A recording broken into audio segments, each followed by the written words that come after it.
berikan kenyamanan. Jangan bawel, jangan galak, jangan terlalu perfeksionis, jangan terlalu saklek, jangan terlalu keras dulu. Bertahap, karena semuanya butuh sunnatul tadarruj, ada tahapan-tahapan. Kita masuk ke tawadu, tanya jawab dengan Ustadz Hanan ya hari ini. Yang pertama ada Luffy Nur Salma ya. Wah, ya seneng banget nih senyum-senyum di rumah ya. Luffy Nur Salma, betul ya. Panggilannya Salma mungkin ya. Ini pertanyaannya buat Ustadz, bagaimana cara untuk meningkatkan iman kita dan biar terus istiqomah Ustadz? Itu pertanyaan dari Salma.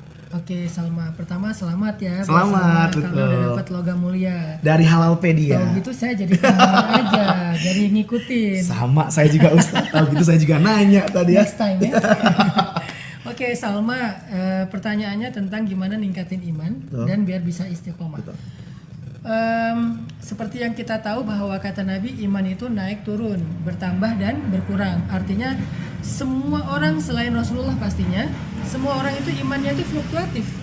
Termasuk para sahabat sekalipun iman mereka itu fluktuatif. Apa buktinya? Ada seorang sahabat yang datang kepada Nabi bilang gini, ya Rasulullah, saya tuh kalau ketemu Rasul, duduk bersama Rasul, saya tuh imannya kuat, naik gitu, sampai seolah-olah saya bisa melihat surga dari tempat duduk saya. Saking apa ya? Saking kayak gitu ya? Saking kayak ngerasa dekat banget dengan akhirat gitu kalau dekat dengan Nabi. Tapi begitu saya pulang ke rumah, saya ketemu dengan keluarga, saya sibuk dengan anak-anak, maka iman saya langsung turun. Seolah-olah saya bisa melihat neraka dari tempat duduk saya gitu. Jadi kalau jauh dari Nabi itu kayak banyak dosa gitu kayak Muni. Nah, gimana ya Rasul? Apa yang harus saya lakukan ya Rasul, kata sahabat ini. Nah, ini menunjukkan bahwa sahabat juga imannya yazidu wa yanqus, bertambah dan berkurang, fluktuatif. Itu hal yang fitrah, hal yang wajar. Tetapi yang tidak wajar adalah kalau kita membiarkan pas iman kita turun nih, udah lowbat 10%, nggak dicas.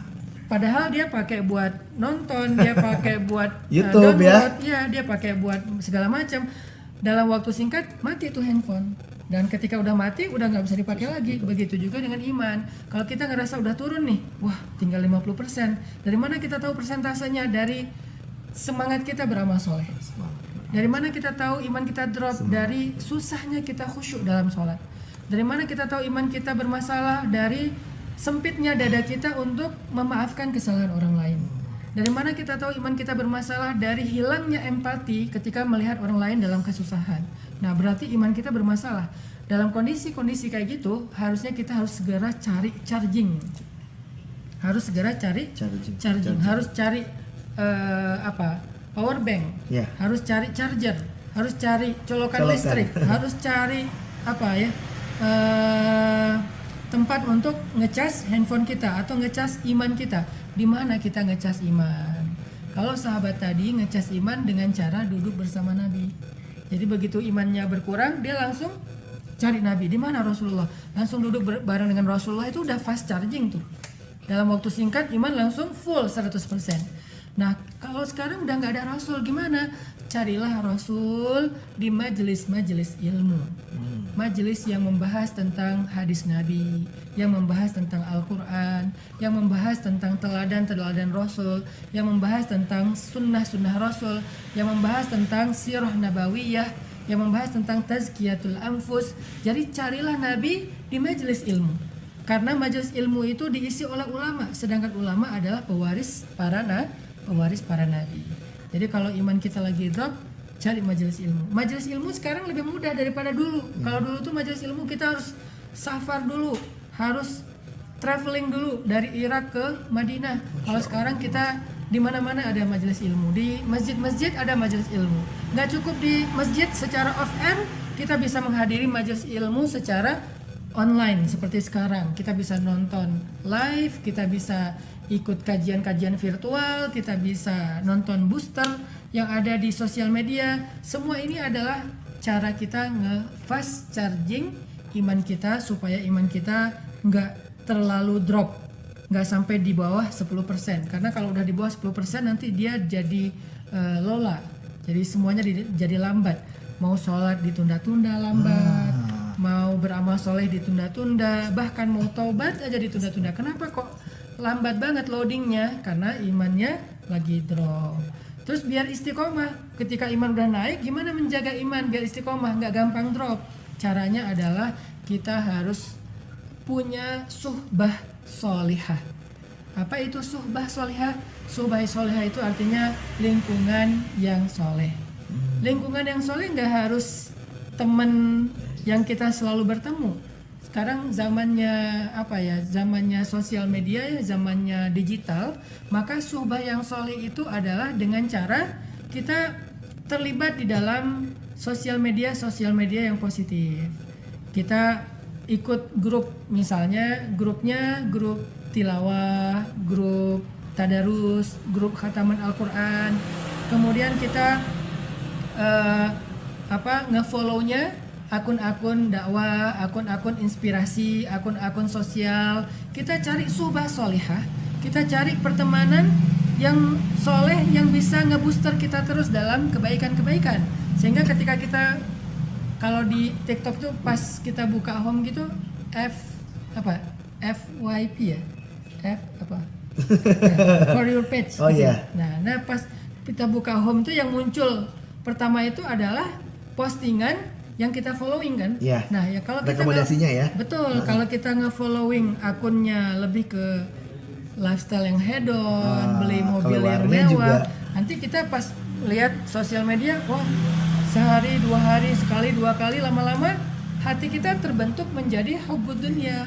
Walaupun nggak dilarang, tapi jangan banyak-banyak, cukup 1-2 akun aja. Sisanya akun-akun inspirasi. Pas kita buka, oh nasihat tentang hadis. Pas kita buka, kan iman kita sama dengan saya juga, para ustadz juga sama, imannya naik turun. Kadang-kadang ketika iman lagi turun, lagi kayak males gitu, pas buka handphone muncul satu hadis tentang keutamaan berselawat misalnya. Langsung pas habis baca hadis itu, Allahumma shalli ala sayyidina Muhammad. Nah itu pentingnya suhbah solihah, pertemanan yang soleh supaya menjaga keimanan kita. Gitu Mbak Salma. Oke, barakallahu fiik, jazakallahu khair. Terima kasih Ustadz. Ini masih ada pertanyaan selanjutnya. Ini pertanyaan dari Hani, Ustadz.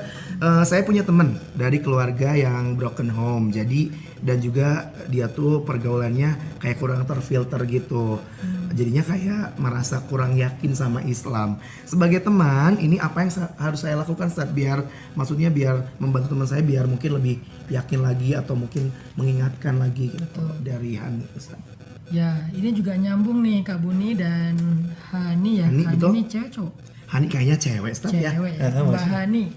Nyambung juga dengan pertanyaan Mbak Salma yang tadi, bahwa ternyata kata Nabi, almar'u ala dini khalilih, seseorang itu tergantung lingkungannya, seseorang itu tergantung pertemanannya, seseorang itu tergantung orang terdekatnya. Kalau orang terdekatnya adalah orang-orang yang mungkin menganggap Allah itu nggak penting, agama itu nggak penting, syariat itu nggak penting, sedikit banyak dia pasti terpengaruh sampai lama-lama dia merasa nggak perlu bertuhan atau nggak perlu beragama. Ini na'udzubillah min dzalik. Makanya buat Mbak Hani, nasihat saya adalah jadilah teman yang paling asik buat sahabatnya itu yang sedang dalam keadaan galau. Mbak Hani jadi temannya dia supaya dia lebih nyaman bergaul dengan Mbak Hani daripada dia bergaul dengan orang lain yang mungkin nggak paham agama. Berikan kenyamanan, jangan bawel, jangan galak, jangan terlalu perfeksionis, jangan terlalu saklek, jangan terlalu keras dulu, bertahap, karena semuanya butuh sunnatut tadarruj, ada tahapan-tahapan. Sehingga target awal sekarang itu adalah ta'liful qulub. Mbak Hani itu mencoba membujuk hati dia. Dengan apa? Dengan menjadi teman yang nyaman buat dia. Sehingga ketika nanti Mbak Hani udah menjadi teman yang nyaman, ketika dia dalam keadaan galau, dia akan bertanyanya ke Mbak Hani. Ketika dia dalam keadaan susah, dia akan larinya ke Mbak Hani. Ketika dia dalam keadaan lemah, dia akan dikuatkan oleh Mbak Hani.